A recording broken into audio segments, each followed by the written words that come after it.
Welcome back. It's time now for Hot Picks. Our next guest says this year could be volatile for REITs, real estate investment trusts, in the U.S. as markets flesh out shocks to the system from the Trump administration.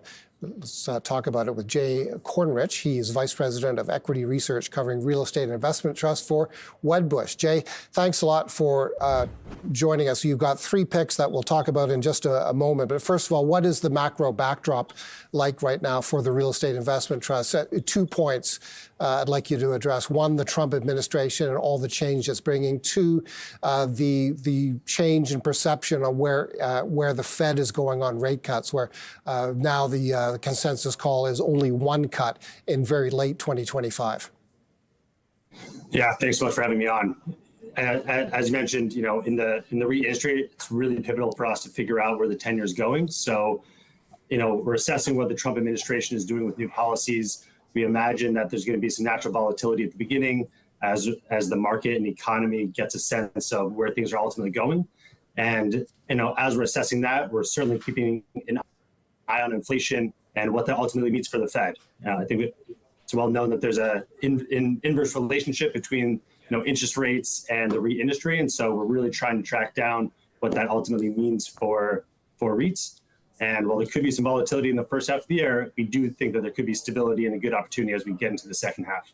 Okay, you've got three picks there in either the hotel sector, not hospitals, hotels, and gaming and casinos. Number one, in terms of the first one we'll talk about, not necessarily in your preference, Ryman Hospitality Partners, ticker symbol RHP. Tell us about this business and this investment.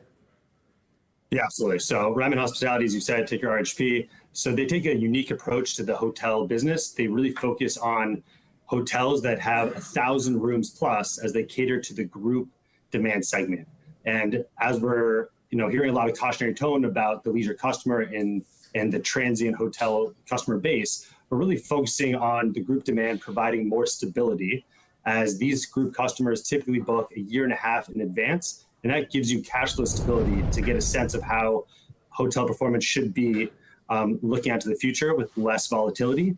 And secondly, as these groups travel, think about business groups or associations, they really spend heavily outside the room, such as on F&B, banquet and catering, and that provides an additional opportunity for enhanced revenue performance from Ryman. And so for that stability and the out-of-room spend, we like Ryman going into 2025. Okay. The second is Gaming and Leisure Properties, ticker symbol GLPI on the NASDAQ.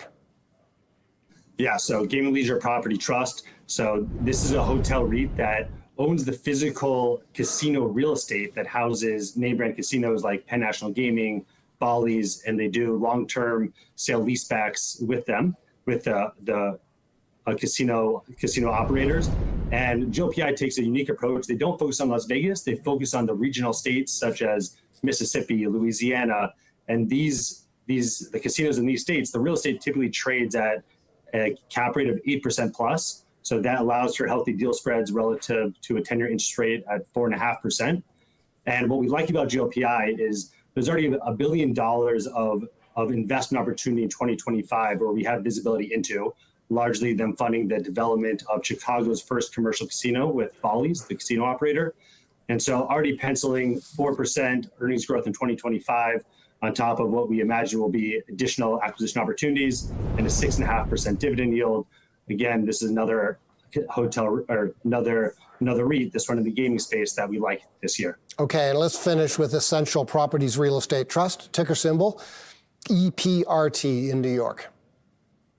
Yeah, so EPRT focuses on the traditional net lease sector. So tenants such as car washes, early childhood education, convenience stores, and they really pencil in long-term leases where the tenant is on the hook for expenses and annual rent escalators of 1.5% to 2% on average. And in this sector, it's really important to continue getting acquisitions and external growth. And EPRT currently has the best cost of capital within the sector. On average, new deals that they acquire, they're getting 250 basis points of deal accretion. And we're currently penciling in 8% earnings growth in 2025, which is roughly twice that of the peer group in the net lease sector. So regardless of how interest rates perform, as long as there's somewhat stability and things don't spike up, dramatically from here, we think EPRT is well positioned in a growing acquisition opportunity, healthy deal spreads to, again, be an outperformer in 2025. Jay, thank you a great deal for this. As always, Jay Kornreich, Vice President of Equity Research, covering the Real Estate Investment Trust and his 3 picks in the sector. They are Ryman Hospitality Partners, RHP in New York, Gaming and Leisure Properties, GLPI in the NASDAQ, and Essential Properties Real Estate Realty Trust, EPRT in New York. Up next,